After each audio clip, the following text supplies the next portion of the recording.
Saudara yang kekasih di dalam Tuhan Yesus Kristus, khotbah saya pada hari ini berjudul Kepenuhan Allah atau The Fullness of God. Saudara, kita harus memahami dulu arti the fullness of God, kepenuhan Allah, sehingga kita bisa mengikuti khotbah ini dengan baik. Haleluya. Saudara, saya akan awali dengan satu ayat, silakan.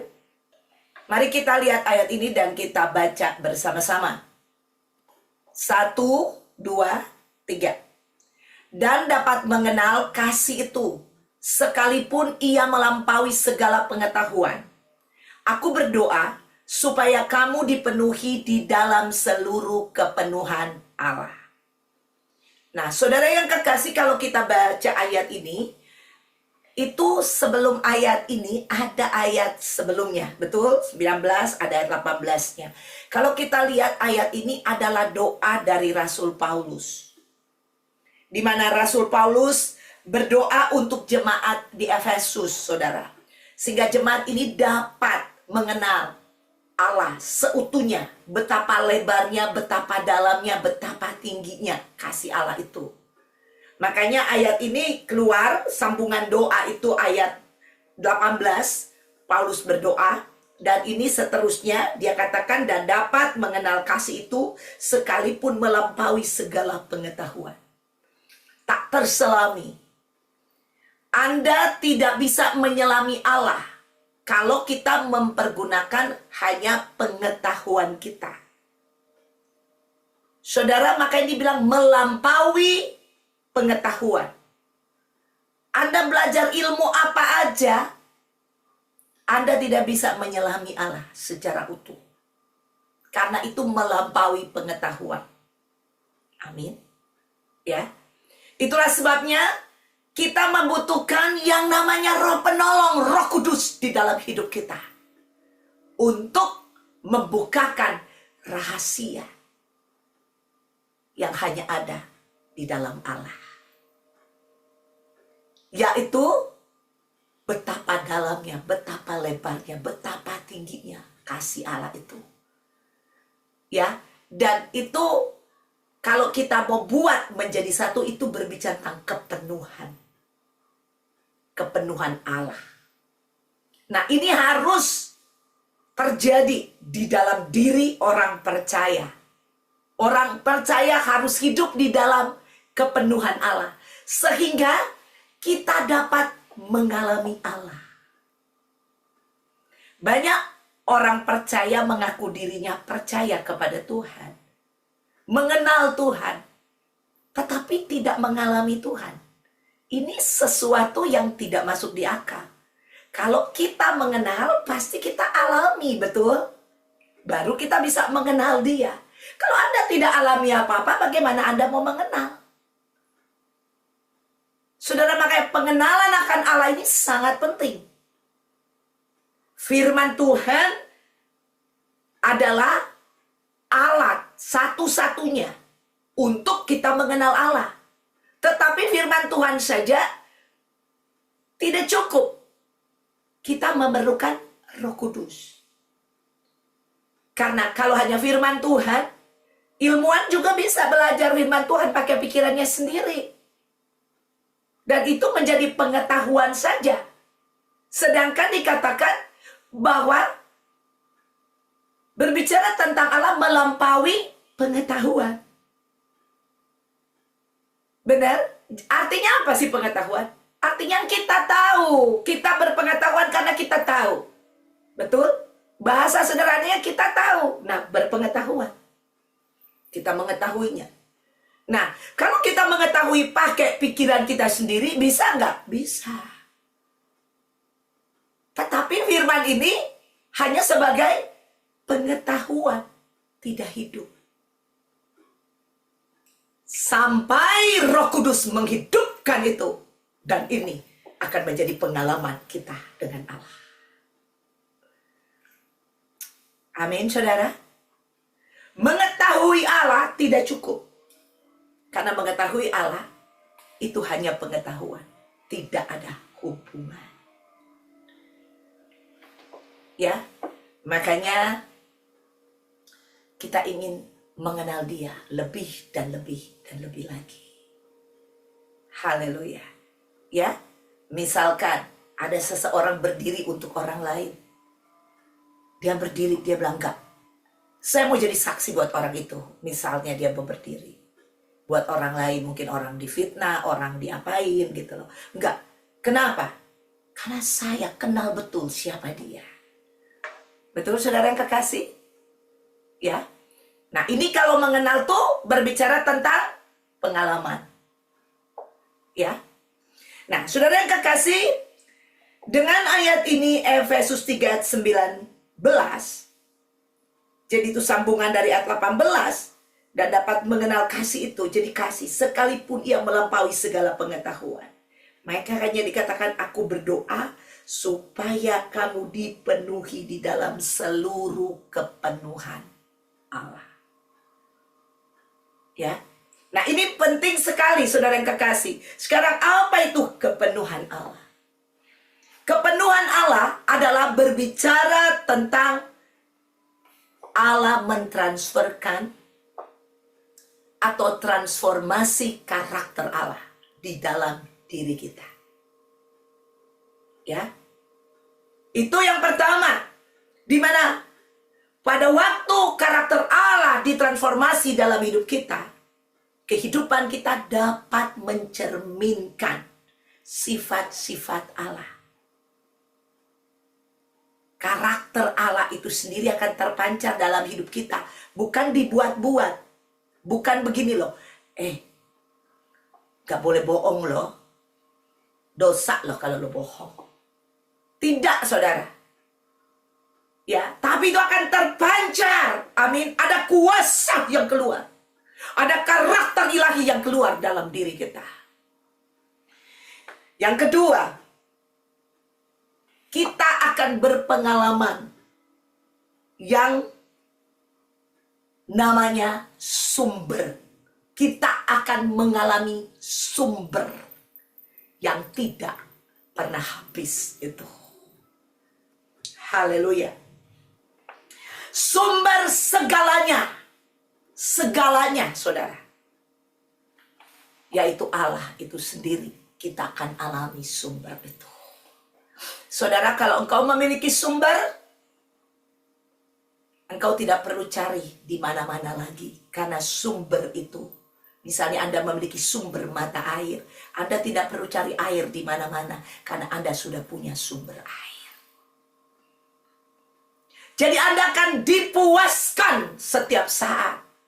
Anda tidak akan mencari kepuasan di dunia ini. Ya, bukan cuma nyanyi, ku sungguh puas, puas dengan Yesus. Ku sungguh puas, puas dengannya. Ya, bukan cuma itu yang kita nyanyi. Dan sambungannya gini, keperluan dia penuhi. Na na na na na na na. Bukan hanya keperluan yang kita bayangkan materi. Kebutuhan-kebutuhan makan, minum, pakai. Itu terlalu kecil dibandingkan dengan sumber itu. Saudara, makanya banyak orang memiliki materi, makan, minum, pakai. Tetapi dia tidak pernah dipenuhi oleh Allah. Orang ini akan lapar dan haus terus. Yang berikutnya, ada persatuan. Ada intimasi di sana yang tercipta. Intimasi berbicara ketergantungan kita. Keintiman kita dengan Allah. Saudara, keintiman dengan Allah bukan sesuatu yang kita cari-cari. Yang kita bangun pagi dan cari wajah Allah. Baru kita intim. Setelah itu intim 10 menit, kita keluar rumah, udah gak intim lagi. Besok pagi cari lagi supaya intim lagi 10 menit. Setelah itu gak intim lagi. Tidak seperti itu. Keintiman dengan Allah melahirkan kehendak kita ini menjadi selaras dengan kehendak Allah. Bayangkan. Gak akan mungkin kehendak manusia itu bisa selaras dengan kehendak Allah. Tetapi dengan kita dipenuhi, saudara, tiba-tiba kita bisa melakukan kehendak Allah. Kehendak kita udah selaras, udah in line with the word of God. Amin. Haleluya. Ya, saudara yang kekasih, banyak kita ingin menyenangkan Tuhan. Makanya ada lagu, ya. Menyenangkanmu, senangkanmu, hanya itu kerinduanku. Anda bisa rindu menyenangkan hati Tuhan. Tapi kalau Anda tidak dipenuhi, kerinduan itu cuma sampai di bibir. Anda tidak akan alami. Saudara yang kekasih, itulah kepenuhan Allah. Secara singkat, nanti kita akan belajar di sel-sel group. Jika hidup kita ini adalah milik kita sendiri, kita bertanggung jawab penuh atas kebahagiaan kita.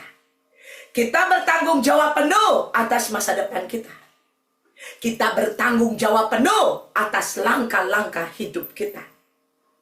Jika Anda mengatakan bahwa hidup kita ini milik kita sendiri, Anda harus tanggung jawab. Dan seseorang yang bertanggung jawab atas dirinya sendiri, saudara, pasti akan kelelahan berjalan di dunia ini. Haleluya.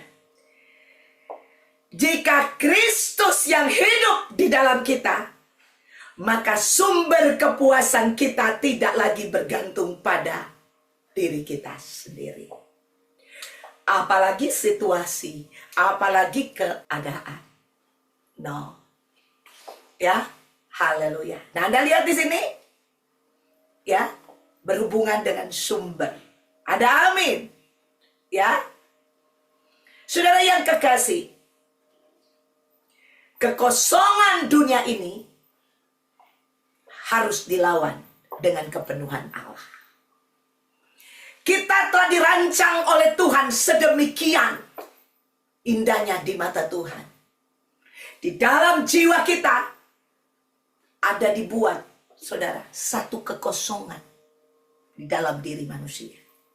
Di mana di situ hanya bisa dipenuhi oleh Allah. Kita telah dirancang oleh Allah sedemikian. Karena kita ini buatan tangan Allah. Dirancang untuk Dia, bukan untuk dunia, bukan untuk siapapun yang ada di sekitar kita, bukan untuk orang terdekat dengan kita, bukan untuk seisi dunia ini, tapi kita dirancang oleh Allah.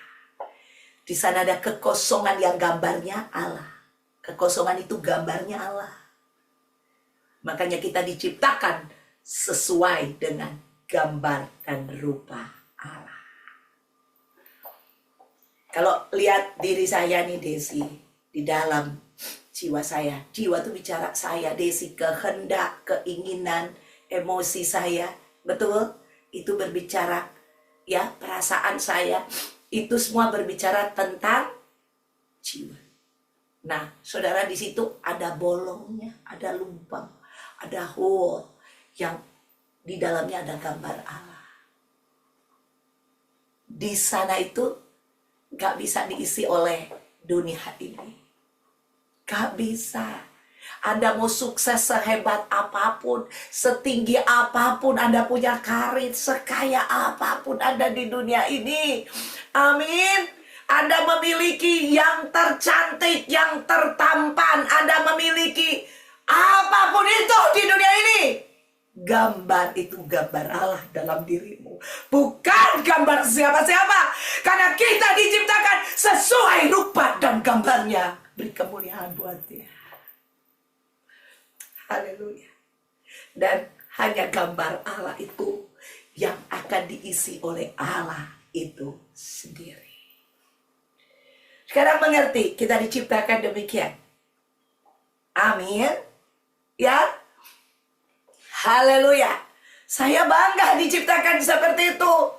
Makanya suami sebaik apapun, istri sebaik apapun, dia tidak pernah bisa mengisi jiwa kita sepenuhnya.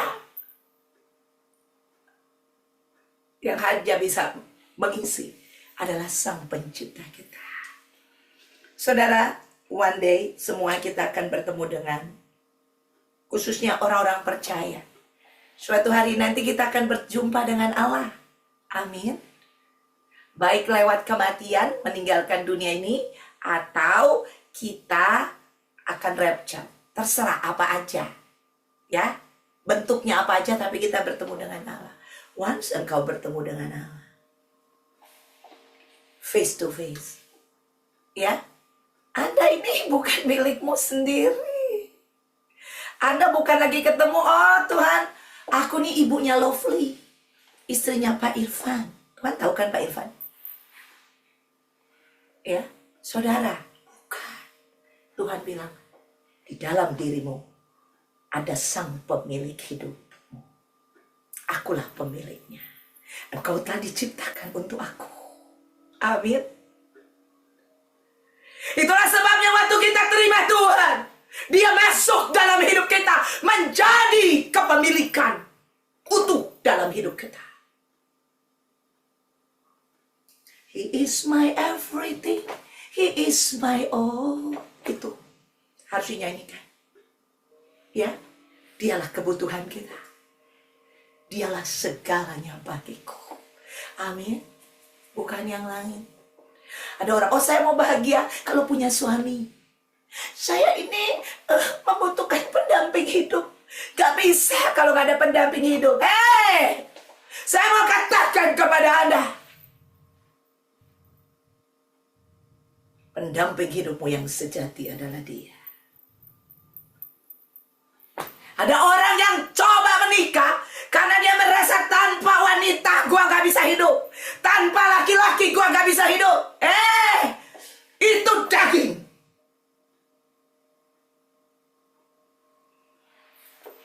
Daud berkata, yang kuingini di bumi ini hanyalah Engkau Tuhan. Ada amin. Saya gak bisa hidup tanpa Dia. Saya gak bisa hidup tanpa ini, tanpa itu. Anda tidak diciptakan demikian. Ada gambar Allah dalam hidupmu. Ada amin. Itulah sebabnya udah dicontohin sama ke-12 rasul.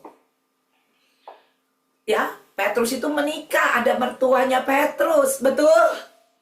Tapi hampir-hampir tidak diceritakan tentang keluarga Petrus. Betul saudara kekasih? Yang diceritakan bagaimana dia mengakhiri hidup ini untuk Allah. Saudara, saya tidak sedang memisahkan Anda dengan keluargamu, bukan. Tidak. Tapi saya lagi memberitahu identitas kekal kita. Amin. Selama engkau ada di dunia ini, makanya dibilang, hanya maut yang bisa memisahkan suami istri. Pada waktu maut itu terjadi perpisahan lewat kematian. Siapamu itu, suami atau istrimu itu, no longer belong atau punya kita lagi. Amin. Dia telah kembali kepada pemiliknya. Telah kembali kepada yang punya dia, yang menciptakan dia. Ada amin. Haleluya. Paham ya, kita harus ngerti ini. Ya, bukan datang nangis-nangis di kuburan, aduh kamu udah pergi. Menghormati, menghargai, beli kembang-kembang, beli itu kita taruh di situ, foto-foto dan segala macam. Ya, mau mengenang kebaikan dia. Kenanglah kebaikan Allah dalam hidup kita. Ada amin. Haleluya. Saudara yang kekasih, kita terlalu banyak berhala dalam hidup kita. Berhala atas materi, berhala atas keinginan dunia, berhala kepada orang lain, berhala kepada orang-orang yang ada di sekitar kita. Waduh, keras banget. Bukan keras ini. Lebih dari keras. Memisahkan antara daging dan roh. Ada amin. Saudara yang kekasih, kalau Anda belajar tentang the fullness of God, Anda bisa mengerti bahwa diri kita ini harus tergantung sepenuhnya kepada Dia. Oke, go ahead. Tolong buka ayat berikutnya. Yohanes 15 ayat 5b. Barang siapa tinggal di dalam aku dan aku di dalam dia, ia berbuah banyak. Perhatikan, sebab di luar aku kamu tidak dapat berbuat apa-apa. Saya mau kasih contoh, saudara yang kekasih, tentang ruang hampa. Saudara, ruang hampa ini secara pengetahuan, secara sains, ini namanya vakum. Ya, tahu anggaran vakum ya, vakum cleaner. Ya, kalau mau bersihin karpet, ya, bersihin karpet pakai vakum. Saudara, vakum itu dia menyedot semua kotoran-kotoran. Otomatis waktu saya lagi vakum karpet, waktu saya vakum karpetnya, saudara, makanya saya di rumah cuman ada tempat-tempat khusus yang ada karpet. Ya. Seperti itu. Jadi nggak semua, karena kalau karpet tuh kadang-kadang menyembunyikan kotoran gitu loh. Kalau kita nggak jago vakumnya, banyak debu di dalam situ. Ya. Dan saudara, saya vakum. Kemarin ada acara gereja, sebelum ada acara di rumah. Sebelum acara, jadi saya vakum nih. Yang ada karpet ya, yang di tempat makan. Saya vakum, saudara. Saya vakum tuh kotor-kotoran. Jadi bunyi masuk. Nah, saudara yang terkasih, ruang hampa ini itu seperti vakum itu, ya. Dia akan selalu berusaha menyedot apapun di sekitarnya. Ini ruang hampa atau kekosongan. Kekosongan itu selalu menarik sesuatu untuk masuk di dalam dirinya. Saudara yang kekasih, kekosongan yang tadi saya katakan hanya bisa diisi oleh yang ada bentuk kekosongannya berbentuk gambar Allah dalam diri kita. Ya, ini cuma perumpamaan ya. Tapi benar-benar emang kekosongan itu benar-benar hanya Allah. Ya, tapi saya mau kasih supaya Anda bisa melihat gambar itu. Amin. Ya. Jadi kekosongan itu hanyalah ada gambar. Kenapa gambar Allah? Karena yang pas di situ, baik tangan, kaki, hanya gambar itu. Anda nggak bisa kasih yang palsu, nggak bisa. Makanya manusia diciptakan ini, ada berapa miliar di dunia ini, ya saudara, semuanya berbeda fingerprintnya, betul? Berbeda, saudara. Bayangkan saya punya mata nih, ya. Biar kembar pun kalau Anda perhatikan matanya berbeda. Amin, nggak ada mata yang sama. Ya. Itu Tuhan mau kasih tahu bahwa di dalam dirimu tidak bisa diisi oleh manusia siapapun. Sekalipun itu kembar, gak bisa. Karena hanya gambarku yang ada di dalammu. Ada amin. Makanya kalau di ruang vakum itu, atau di ruang kehampaan itu, dia mau menarik sesuatu supaya terisi. Betul? Nah, saudara, dikatakan firman Tuhan, waktu rumah itu kosong, maka si iblis dia akan mengambil, si setan maksudnya, dia akan mengambil, membawa teman-teman yang lain dan masuk dalam rumah itu. Benar? Artinya, pada waktu kekosongan itu tidak ada Allah, kepenuhan Allah di dalamnya. Di situ bisa digantikan oleh yang lain. Makanya di sini dikatakan, di luar aku kamu tidak dapat berbuat apa-apa. Amin. Ya, kita sangat bergantung kepada Roh Kudus, kepada Allah. Ada amin. Nah, ini kita harus paham, saudara yang kekasih. Nggak boleh kalau kita tidak paham. Barang siapa tinggal di dalam aku dan aku di dalam dia, ia berbuah banyak. Sebab di luar aku kamu tidak dapat berbuat apa. Di luar siapa? Di luar Kristus. Jadi Anda tidak bisa berbuat apa-apa tanpa Dia. Amin. Kalau sampai Anda berbuat apa-apa tanpa Dia, berarti yang mengisi hidupmu bukan Dia. Ada pribadi yang lain. Ada amin. Haleluya. Saudara, masalah manusia utama ya di era modern ini bukan karena kekurangan materi, melainkan kekosongan eksistensial. Karena kita tadi, saya sudah katakan, mencoba untuk mengisi kekosongan itu dengan karir, dengan hubungan sesama kita, harta, apapun itu. Ya, saudara, bukan materi. Makanya kalau ada yang membayangkan, seandainya gua bisa beli ini, gua punya itu dan itu, betapa bahagianya gua. Setelah ini itu yang dia mimpikan tercapai, dia kepengen lagi yang lebih tinggi lagi. Karena tidak akan pernah puas kalau cuma berbicara materi. Makanya Tuhan katakan, cari dahulu kerajaan Allah dan kebenarannya, maka semuanya itu ditambahkan bagimu. Ada amin. Itu bukan pemuasan hidupmu, bukan. Dia the one, the only one. Pada waktu kepenuhan itu diisi dengan dia, harta itu menjadi tidak ada artinya buat kita. Pencapaian setinggi apapun tidak ada artinya buat kita. Ada amin. Haleluya. Apapun relasi kita dengan siapapun yang ada di dunia ini menjadi tidak ada artinya. Artinya tidak ada yang bisa menandingi. Nothing can compare.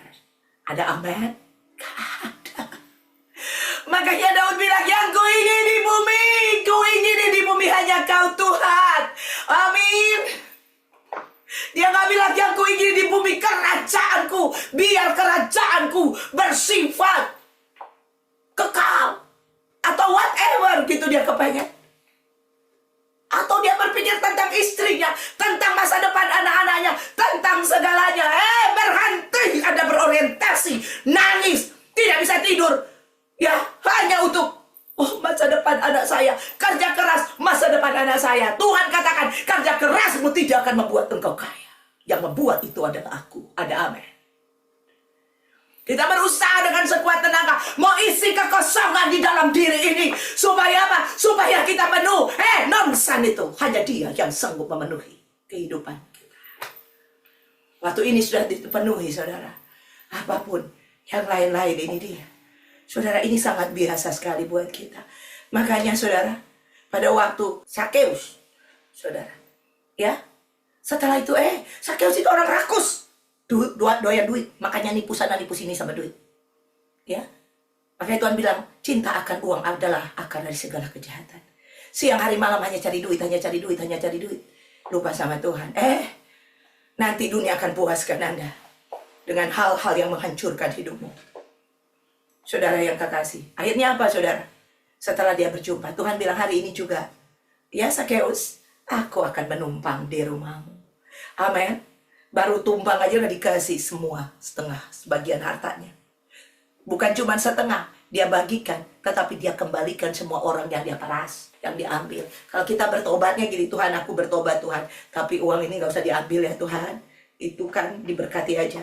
Ada orang tanya sama saya, Pastor, kalau saya habis buat jahat dan udah berlalu, Pastor, tapi ini ada uang ini, boleh nggak ini dikuduskan, Pastor?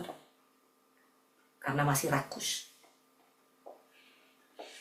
Saudara yang kekasih, Pastor Desi kalau ngomong yang kalem, saya ngomongnya seperti ini. Saudara tahu, Pastor Doni udah kasih tahu tentang marah kemarin ya. Tuhan Yesus marah nggak? Marah, dibolak-balik pakai cambuk dia mukulin orang-orang di sana, ya. Di bait Allah. Saya nggak pakai cambuk mukulin Anda. Enggak.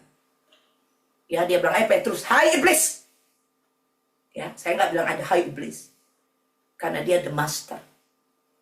Saya berbicara ini, saya menyampaikan kebenaran firman Allah. Ada amin? Saya menyampaikan apa yang Tuhan taruh di dalam saya. Ayat berikutnya. Karena kamu telah mengenal kasih karunia Tuhan kita Yesus Kristus. Ini berbicara tentang orang yang sudah terima Tuhan Yesus. Ya. Bahwa ia yang oleh karena kamu menjadi miskin, sekalipun ia kaya. Tuhan itu kaya. Amin. Supaya kamu menjadi kaya oleh karena kemiskinannya. Ya, saudara yang kekasih, ini berbicara tahu diri kita. Dia telah menjadi miskin supaya kita menjadi kaya. Ada amin.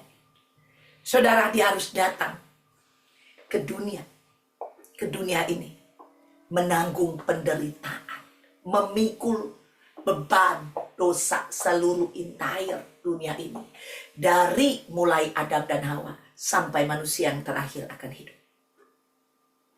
Bayangkan, saudara, ya, Tuhan takut pada waktu ada di Getsemani. Dia bilang, Bapa, kalau boleh cawan ini lalu daripadaku. Tetapi bukan kehendakku, tetapi biarlah kehendakmu yang terjadi. Saudara, dibilang pelunya itu keluar seperti darah. Ya, ini berbicara apa?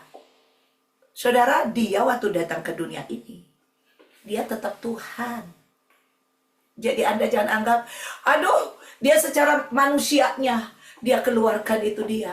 Jadi secara manusia dia pernah takut. Secara manusia dia pernah menderita ketakutan pada waktu di Getsemani. Saudara, ini bukan berbicara tentang itu. Dia Allah sejati 100% Allah.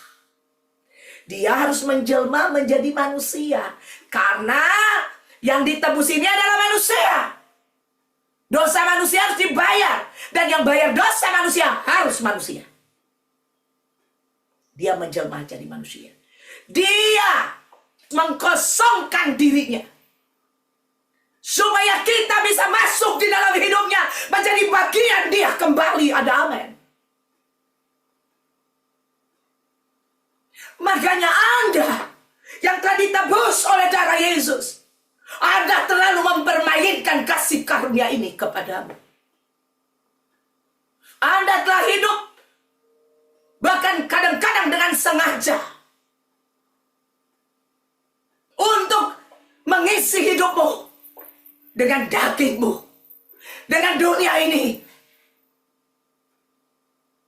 dengan semua yang Anda lihat, yang Anda cari. TikTok gue cari nih, Instagram gue cari, YouTube gue cari pemuasan. Itu yang Anda cari. Kasih karunia Allah gak main-main. Ada amin. Dia menjadi kosong, di sini dikatakan. Ada amin. Karena kamu telah mengenal kasih karunia Tuhan kita Yesus Kristus. Ya. Oleh karena kamu, karena saya, dia menjadi miskin. Sekalipun dia kaya. Dikatakan. Supaya kamu menjadi kaya oleh karena kemiskinannya. Saudara, makanya kalau hidup kita masih hidup dalam daging, keterlaluan banget. Ya, sangat keterlaluan sekali. Orang yang telah menerima kasih karunia Allah, yang telah menerima Allah, menerima Tuhan Yesus, hidupnya pasti tidak akan dipermainkan. Orang yang mempermainkan kasih karunia Allah, ini orang mungkin belum menerima kasih karunia itu sendiri. Ada amin? Ya, kadang kayak gini aja kan kita nggak hormat sama Tuhan. Jalan-jalan, pergi sana sini, ini itu, benar? Ya, makanya video suka dimatiin, dinyalain, nyatiin, nyalain. Karena kita mau lakukan, kalau Anda mau ke mana, kita udah nggak tahan, terkadang nggak bisa ini. Atau tadi saya ini, karena saya nggak mau meleleh, lagi agak keluar flu. Saudara, Tuhan juga tahu, betul. Tapi kalau Anda dengan sengaja begitu untuk doing aktivitas sambil itu, kemudian bertobat, saudara. Anda tidak menghargai kasih karunia Allah. Allah lagi berbicara sekarang padamu. Amin. Tapi kita nggak menghormati, mati tuh keluar, tutup itu video segala macam, cuma hai waktu pembukaan sudah itu goodbye. Tapi kalau Anda mau teruskan itu enggak apa-apa, suka-sukamu lah. Haleluya. Saudara, jangan permainkan kasih karunia Allah. Karena kasih karunia-Nya ini telah dibayar. Amin. Dia telah bilang, it is finished. Di atas kayu salib dia bilang, it is finished. Sudah selesai. Amin. Haleluya. Saudara, dia yang adalah kaya menjadi miskin ini bukan hanya berbicara. Waduh, kalau kita ngomong kaya langsung mikir, aduh, Tuhan kaya bisa kasih gua ini, itu, ini, itu. Yang kita orientasi cuma apa? Diri kita sendiri, betul nggak? Pemenuhan diri kita sendiri. Makan, minum, pakai kita. Yang kita ngebayangkan, yang kita rindukan, yang kita doakan setiap hari. Hanya itu yang berorientasi kepada diri kita. Saudara, salah sekali. Justru kalau Anda berorientasi ke situ, Anda nggak akan pernah dapatkan ini. Maka itu ambil cari kerajaan Allah dan kebenaran. Dan semuanya akan ditambahkan kepadamu. Tapi kalau Anda mau balik itu, Anda nggak bisa. Firman Tuhan nggak bisa dibalik. Anda mau cari kekayaan, baru cari Tuhan, pergi aja. Yang ada, Anda rusak. Kalaupun Anda bisa banyak uang, uang itu akan merusak dirimu. Amin. Ya. Tapi, kalaupun Anda pergi, Anda tidak akan pernah kaya menurut Tuhan. Amin. Karena yang membuat Anda kaya itu hanyalah Tuhan. Dia telah mengosongkan dirinya supaya kita yang miskin menjadi kaya. Jadi yang membuat ini adalah Dia. Dan Anda mau balik firman Tuhannya, nggak akan kena. Nggak bisa. Jangan dibalik. Cari ini itu. Kan pastor kan butuh makan, butuh ini. Nggak makan juga nggak apa-apa. Tuhan akan kasih Anda makan. Saudara, sekali lagi, saya bukan menentang orang yang bekerja. Tetapi mentality ini yang saya tentang. Berusaha gambar itu diisi dengan makan, minum, pakai yang kita bilang. Kan Tuhan juga di firman ada suruh bekerja. Hatimu berorientasi kepada itu. Percaya, orang yang ngomong kayak gini orientasinya ada di materi. Tapi orang yang telah dipenuhi oleh Allah, dia cari uang. Untuk apa? Melangsungkan kehidupan dia. Untuk menjadi berkat. Untuk menjadi saksi Allah di dunia ini. Bukan orientasinya itu. Saudara, setiap orientasi yang kita buat itu akan menghasilkan sesuatu dalam hidup kita. Percaya sama saya. Percaya. Orientasi apa aja yang kita buat, namanya Anda berorientasi, Anda bagian dari orientasi Anda itu sendiri. Itu akan diukurkan kepadamu. Makanya Tuhan bilang, apa yang engkau ukurkan kepadaku akan diukurkan kepadamu. Ada amin. Kita ukur Tuhan dengan begitu, pasti Tuhan akan, bukan Tuhan akan, tapi itu akan terjadi, ukuran itu kembali kepada kita. Ya. Yang terakhir, ayat yang terakhir. Dan kamu telah dipenuhi di dalam Dia. Dialah kepala semua pemerintah dan penguasa. Haleluya. Saudara yang kekasih. Dan kamu telah dipenuhi di dalam Dia. Saudara, ini orang-orang yang telah dipenuhi. Amin. Dialah kepala semua pemerintah dan penguasa. Saudara, orang-orang yang telah dipenuhi oleh Allah. Orang ini akan berjalan dengan otoritas dan kuasa. Ada amin? Orang ini akan memanifestasikan kepenuhan Allah sesungguhnya dalam dirinya. Kalau Anda lihat rasul-rasul, saudara yang kekasih, rasul-rasul ini, saudara, mereka berjalan dengan otoritas dan kuasa. Ada amin? Orang-orang yang dipenuhi oleh Allah, gambar Allah telah penuh di dalam dia. Orang ini sedang membangun kekekalan dalam hidupnya dia.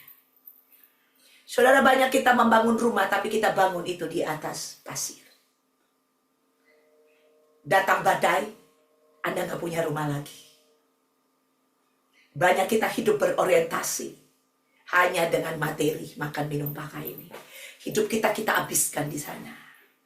Sehingga tidak punya waktu yang cukup untuk kita bisa melayani Tuhan sungguh-sungguh. Kita nggak punya waktu yang cukup untuk menjadi berkat dan menjadi saksi Tuhan. Ada perintah saudara di dalam dunia ini. Saudara, rupa-rupanya saya membaca, saya akan tutup ini. Saya membaca ternyata waktu saya baca karena saya kepengen tahu ya, bahwa apa sih arti penginjilan itu sendiri menurut para teolog. Ya. Jadi ternyata ada beberapa yang berpendapat bahwa penginjilan itu adalah salah satu kestabilan kita orang-orang percaya di dunia ini. Jadi di dunia ini supaya kita stable. Ya. Jadi penginjilan supaya jadi gini. Ayo kita pergi memenangkan orang itu supaya kayak gini loh, kayak begini. Nih, pemerintah Amerika itu sangat menghormati sekali ya pendeta. Kenapa? Karena dia menganggap bukan tentang rohaninya ya, bukan tentang Tuhannya. Tetapi dia menganggap orang-orang ini tuh seperti dokter yang bisa menyembuhkan orang, sehingga kalau di daerah itu adalah daerah orang-orang datang ke gereja, itu kejahatan menurun. Paham? Jadi lebih berbicara tentang kestabilan yang ada di dalam dunia ini. Ya. Berbicara tentang itu penginjilan yang dipikirkan, bukan saya nggak bilang semua ya. Jadi saya lihat ada beberapa pandangan bahwa penginjilan itu adalah untuk stabilitas dunia ini. Dan bahkan tujuan Allah diarahkan, tujuan penciptaan Allah kepada manusia itu adalah supaya manusia ini bisa mengelola dunia. Ya, waktu Adam dan Hawa diciptakan dibilang habis diciptakan supaya dia bertanggung jawab, betul? Jadi mereka pakai ayat-ayat ini sebagai mendukung konsepnya mereka, pandangan mereka, saudara. Ya, pakai ayat-ayat firman Tuhan. Saudara, saya nggak setuju. Karena buat saya, Allah itu tujuannya adalah kekal. Tujuan Allah adalah kekal. Jadi dia suruh kita nginjil, membawa orang kembali kepada dia untuk tujuan kekal Allah. Amin. Bukan untuk di dunia ini. Karena Allah, dia sudah tahu di dunia ini, pada waktu dia taruh Adam dan Hawa, dunia ini akan jatuh. Dunia ini bukan tempat yang kekal. Amin. Dia udah tahu, karena dia Allah Maha tahu. Bukan dia ciptakan, terus tujuan dia manusia di bumi. Karena manusia jatuh, terus dia berubah ke arah kekekalan. Bukan di bumi ini, no, tidak begitu. Di surga itu kita nggak disuruh mengelola lagi. Ya, bumi ini akan lenyap. Ya, Tuhan akan membuat langit baru dan bumi baru. Amin. Haleluya. Jadi bukan di sini, saudara. Kalau baru itu bukan diperbaiki. Banyak juga teolog berkata bahwa, di dunia inilah tempat kita, gitu loh. Nanti Tuhan akan merevisi, merenovasi, membuat enggak ada baru, new creation. Amin. Seperti itu. Ya baru. Ya kalau kita beli, sepatu lama, ganti sepatu baru, itu bukan sepatu yang sama. Amin. Kecuali Anda pergi ke tempat sol, masih ada sol-sol sepatu itu ya, yang lewat-lewat itu di Indonesia ya. Dulu saya kan tahu kecil, ada tuh sepatu harus disol, ditambal biar bisa, udah dibawa udah nggak bagus supaya bisa pakai sekolah lagi. Betul nggak? Yang kayak gitu masih ada ya. Seperti itu sol-sol sepatu gitu. Nah saudara, ya itu diperbaiki. Itu diperbaiki, sepatu yang sama. Allah tidak pernah seperti itu. Allah melakukan apa? Dia melakukan pembaharuan. Semuanya baru. Makanya lahir baru. Yang lama sudah berlalu. Yang baru sudah datang. Amin. Manusia baru di dalam Tuhan. Ada amin. Haleluya. Saudara yang kekasih. Jadi kita harus memahami bahwa kepenuhan di dalam Allah inilah yang akan membawa kita di dalam suatu pemerintahan, juga berbicara pemerintahan dan kuasa di surga nanti. Karena nilai yang dia kasih kepada kita, nilainya selalu kekal. Jadi kita berjalan dengan otoritas dan kuasa di dunia ini. Orang-orang yang sudah dipenuhi oleh kepenuhan Allah akan berjalan dengan otoritas dan kuasa. Waktu dia berjalan dengan otoritas dan kuasa di dalam dirinya, saudara, dia sedang menyuarakan atau sedang berjalan dengan kuasa dan otoritas Tuhan yang ada di bumi dan di surga. Amin. Suatu hari nanti akan terjadi pemerintahan di surga nanti. Ya, di surga. Orang-orang yang berjalan di dalam otoritas dan kuasa, inilah akan memerintah nanti. Amin. Di kerajaan kekal Allah. Tuhan bilang kita akan memerintah. Orang-orang percaya akan memerintah. Orang-orang yang telah dipenuhi oleh kepenuhan Allah. Terakhir, bagaimana caranya untuk dipenuhi oleh kepenuhan Allah? Tadi kita udah dengar semua khotbahnya. Ya, saudara, satu, kepenuhan Allah itu, Allah udah ada di dalam diri kita. Dan dia siap memenuhi kita. Dia siap. Anda harus pertama mengetahui, punya pengetahuan. Habis punya pengetahuan, Anda merindukan. Merindukan, saudara. Anda mau minta Tuhan lapar dan haus itu. Ada. Dan Anda harus punya waktu-waktu untuk spend dengan dia. Sampai Anda bisa melihat kepenuhan itu sudah Anda alami. Tadi yang saya katakan 3 hal itu. Saya tidak ulangi lagi karena waktu. Saudara, nanti kita akan belajar lebih dalam lagi di sel-sel group. Sampai jumpa di sel-sel group. Tuhan Yesus memberkati kita semua. Amin.